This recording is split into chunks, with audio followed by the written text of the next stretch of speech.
Gunaw na ang mundo, yung mga kaso laban sa mga medical practices ng mga doktor na final ng mga pasyente, nakabinbin pa rin. Diyan kayo sa PRC, inuupuan nyo ang mga kaso. The only time na umaksyon kayo pag doktor nagsampa ng kaso against a doctor, doctor to doctor, lumulundag ang mga puwit nyo. Pero kung pobreng pasyente na biktima ng malpractice, upuan nyo ng dekada-dekada. Mamaya marami akong hingin listahan sa inyo. Mabubulgar ang katamaran ninyo yan sa PRC. Mabubulgar ang pagiging inutil ninyo. I'm sorry for the word. Lastly, itong gagawin natin hearing, of course, ang bagsak nito sa PRC. Meron ba tayong taga-PRC dito? Gunaw na ang mundo, yung mga kaso laban sa mga medical practices ng mga doktor na final ng mga pasyente, nakabinbin pa rin. I'm just being sarcastic. Ang ibig ko sabihin, diyan kayo sa PRC, inuupuan nyo ang mga kaso. The only time na umaksyon kayo pag doktor nagsampa ng kaso against a doctor, doctor to doctor, lumulundag ang mga puwit nyo. Pero kung pobreng pasyente na biktima ng malpractice, upuan nyo ng dekada-dekada. Mamaya, sagutin nyo yan. Mamaya, marami akong hingin listahan sa inyo. Mabubulgar ang katamaran ninyo yan sa PRC. Mabubulgar ang pagiging inutil ninyo. I'm sorry for the word. Kasi ito po yung nararamdaman ko. Ang dami ko na pong natatanggap ng mga reklamo mula sa mga pobreng pasyente na biktima ng medical practice. Mostly from public hospitals na nagsampa ng kaso sa PRC. Pero nababaliwala at inuupuan. Ngayon naman dun sa PRC. PRC, magandang hapon po sa inyo. Kumusta po kayo? Nagkape na po kayo? Okay.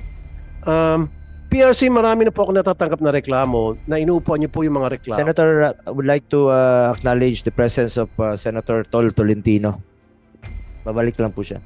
Na marami raw pong mga cases na inuupuan nyo. Now, ang tanong ko po, ano bang kailangan ng PRC na mga ebidensya na para yung mga doktor na inireklamo agad-agad mapapatawan ng karampatang parusa or sanction? And second question, bakit po ang bagal ng paglitis nyo ng kaso dyan po sa PRC na inaabot po raw ng siyam-siyam?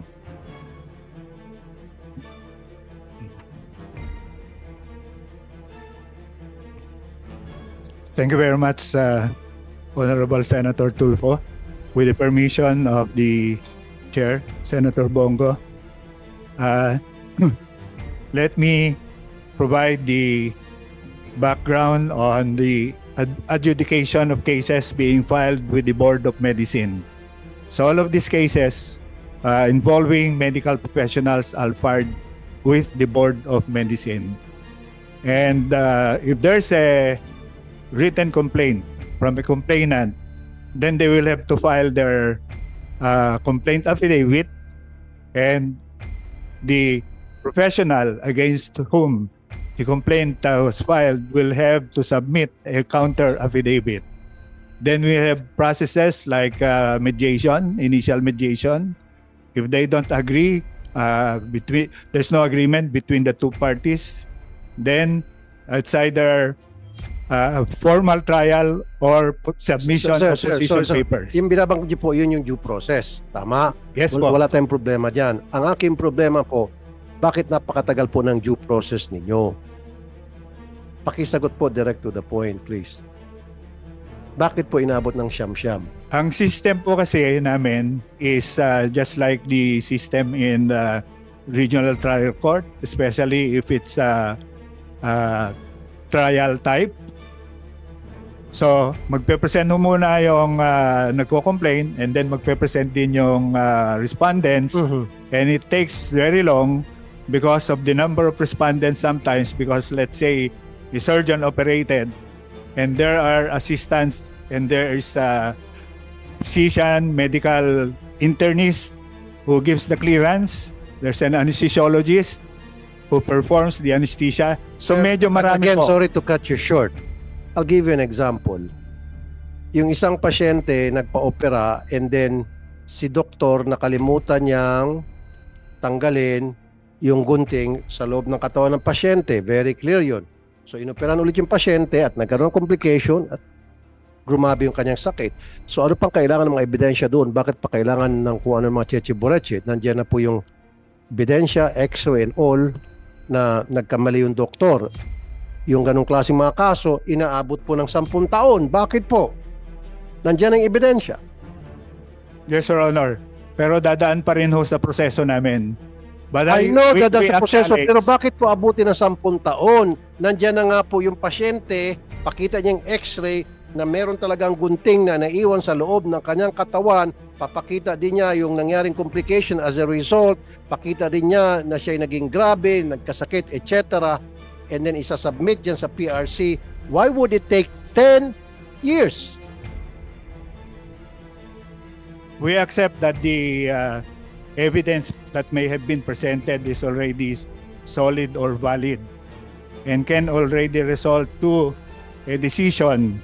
But the respondent sometimes comes up with, and the complainant comes up with expert witnesses who are also physicians who may be giving contradictory opinions regarding that. Ano pa pong expert witness ang kailangan? Nandiyan na nga po yung x-ray ng pasyente. Inadmit siya, nakalagay ang pangalan ng doktor nag-opera sa kanya, yung araw na inoperahan siya, anong ospital yon, at yung makikita doon na nagkaroon complication because of that gunting na naiwan.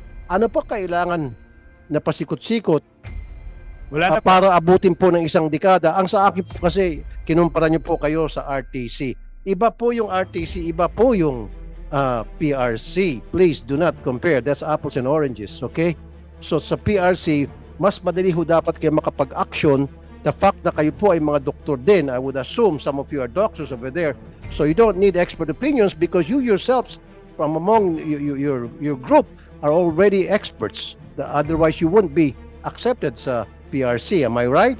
So don't tell me about these expert doctors na kailangan pa magtistigo, etc., etc. All you need is 1 plus 1. 1, may pasyente na may reklamo na naiwanan ng, sample lang po ito, naiwanan ng gunting sa loob ng katawan niya, may x-ray and all, and then 2, ito si doktor na inaamin niya, siya ngayon nag-opera at inaamin niya na naiwan ngayong gunting.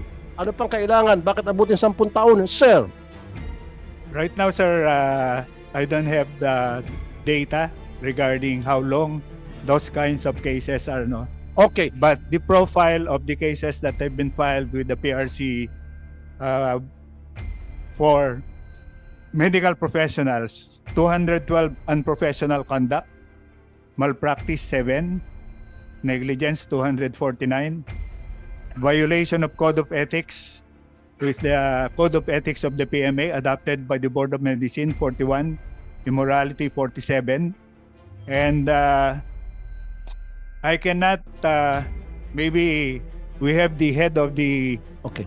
Board of Medicine and the head of our legal division. They may have the particular statistics regarding how long those clear-cut, I would say clear-cut cases would stay, because we have the aging of cases filed against doctors, and we admit that more than 5 years, there are 55%, meaning 313 out of 567. Give me a list. Give us a list, Doc. Are you a doctor? Sir? You're a Yes, doctor? yes, Okay. Your Honor. Give us a list, Doc.